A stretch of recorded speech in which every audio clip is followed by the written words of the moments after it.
با سلام خدمت دوستان عزیز.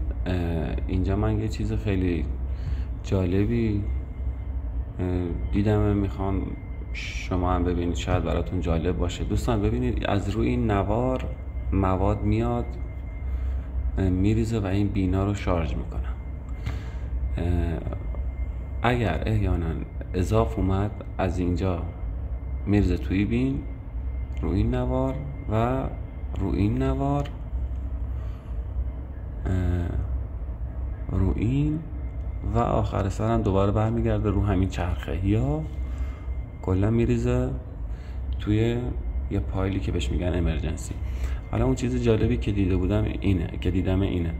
ببینید الان ما یه چیزی به اسم پلو میاریم جلو موادی که میارن که دارن رد میشن، یه حالت فلش ماننده، میارن جلو مواد و مواد رو دیگه نمیذارن بریزه پایین و میریزه، بینا رو شارژ میکنه. حالا ببینید این بین الان داره شارژ میشه، بین بعدی احتمالاً این باشه.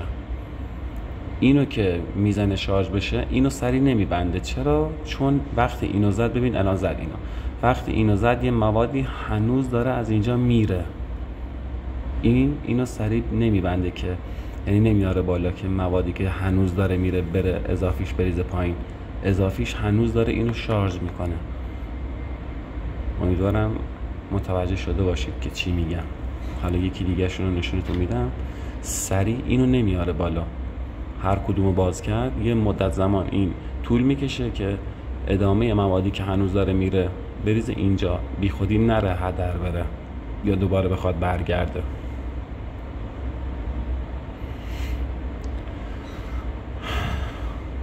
ببینید یکی دیگه شو الان احتمالاً این باشه.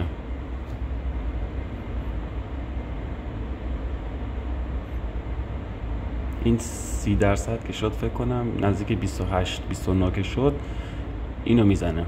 ولی اینو سریع، ببین اینو زد ولی اینو سریع نمیاره بالا. چرا؟ چون مواد هنوز داره از اینجا میره و میذاره این قسمت مواد بیاد بریزه تو این، بی خودی نره بریزه بیرون.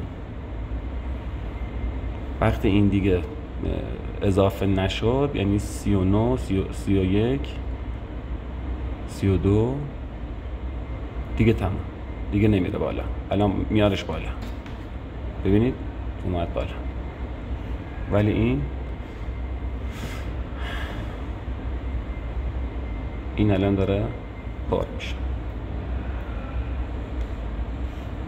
امیدوارم خوشتون اومده باشه. حالا تا ویدیو بعدی.